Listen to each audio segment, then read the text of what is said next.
Eklavya stayed low in the grass. Before him, his father, the hunter, moved quietly. He held a bow and arrow. Then, he saw it. A few meters in front there was a rabbit. It was drinking water. Eklavya's father put an arrow in the bow. Eklavya took a deep breath. He tried not to move, but it was hard. He moved, and the grass made a sound. The rabbit turned and saw the hunter. It ran away. Eklavya's father shot the arrow, but it did not hit the rabbit. The hunter turned around. He looked very angry. Eklavya, I know you are there. Come out. Eklavya walked out. He felt bad. His father would hit him for what he did. But instead, the man looked happy. You want to be a hunter, don't you? Yes, I do. That is a shame. It is a difficult way to make money. He looked where the rabbit had been. We will have nothing to eat tonight. I'm sorry, father. But I will become a hunter. And I will catch rabbits every night. Don't be sorry. But promise me you will not become a hunter. You should be a builder. There will always be work then. I promise, father. But Eklavya was bad at keeping promises. As he grew up, he tried everything, building, making knives, even sending messages. He grew strong and fast. At night, he went into the forest and practiced moving quietly. Eklavya understood that he did not want to be a hunter. Really, he wanted to be an archer. He loved the sound of shooting arrows. He watched his father do it all the time. He could never use the bow himself, of course. Several times, Eklavya found some wood and made his own bow, but each time his father found the bow and broke it. When he became an adult, Eklavya traveled to the capital city. His father had a friend there. The friend said Eklavya could work as a builder for him. But Eklavya did not go there, and instead went to the castle. I must see Dronacharya. Dronacharya was the archery teacher for the king and his family. He was the most famous archer in the whole country.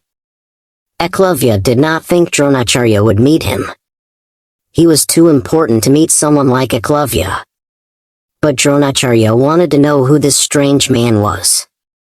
What do you want? Please, I want you to be my teacher.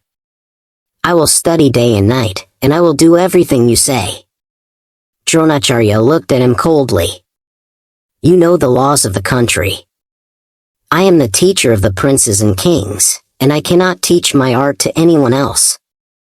If I teach you, you might become as strong as the princes and kings. That is not good. Promise me you will not bother me again. I promise. But as we know, Eklavya was bad at keeping promises. He thought the tall, powerful Dronacharya was amazing. In his heart, he had already decided that Dronacharya was his teacher. He picked up the dirt that Dronacharya had stood on, and from the dirt he made a small statue of Dronacharya. You will be my teacher, he said. Eklavya went and worked as a builder. He saved money and bought a bow and arrow. Every afternoon he went and stood by the castle walls. In the garden of the castle, Dronacharya taught the princes archery. Eklavya could hear his words over the wall. He shot arrows into a tree, and took Dronacharya's advice. The advice was for the princes, so it was difficult. In the daytime, Eklavya grew strong at his job, and at night, he went into the forest and hunted small animals. Every night, before going to sleep, he prayed to the statue of Dronacharya. Eklavya became better and better at archery. When he was in the forest at night, he could hear an animal move behind him, and shoot an arrow into its heart. People began to talk about the strange man, who was so good with a bow and arrow. Still, he did not become rich or famous, because he had no teacher. Some people said that Eklavya was even better than the princes and kings at archery. Prince Arjuna heard this and decided to go and find the man. He had heard that he practiced in the forest at night, so he went there to find Eklavya. "You are very good at archery." Eklavya saw that it was the prince, and jumped. "Your Majesty." Arjuna smiled. "Do not worry. I am not here to hurt you. I want to see how much you have learned. Let us have a competition." Arjuna was sure that he was a better archer. His teacher was Dronacharya. But when they started shooting arrows, Eklavya was much better. Arjuna got angry, and he couldn't hit a lot of the targets. Eklavya hit everyone easily. "Who taught you?" shouted Arjuna. "My teacher is Dronacharya." This made Arjuna even more angry. He took Eklavya to the castle and went to Dronacharya's room. The man was asleep, but Arjuna woke him up, shouting, "What is this? This man tells me that you are his teacher. You taught this man and now he is better than me. You broke the law." Dronacharya yawned and looked at Eklavya with his cold eyes. "I know this man. He came to the castle years ago and asked me to be his teacher. I told him no." "Teacher," Eklavya said, "I stood by the castle walls every day and heard your words. I built a statue from the dirt you walked on, and I prayed to it every night. You are my teacher, even though you did not know. Please don't be angry." Arjuna was white with anger. Dronacharya looked at Eklavya for a long time and said, "Well, a student must pay his teacher. It is the law of the country. You have taken my words, but you have not paid me." "Of course. I will do anything." Dronacharya laughed. "Then cut off your finger. On your right hand." Without his finger, Eklavya would not be able to shoot arrows.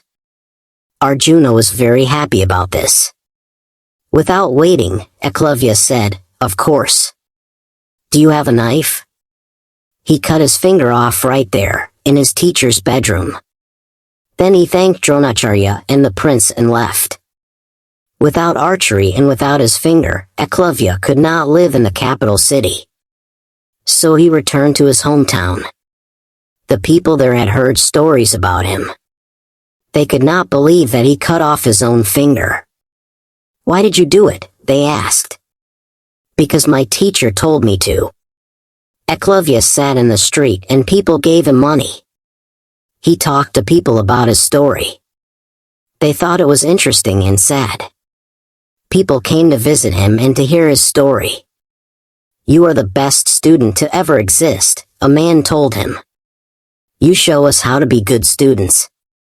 People forgot that Eklavya had been an archer.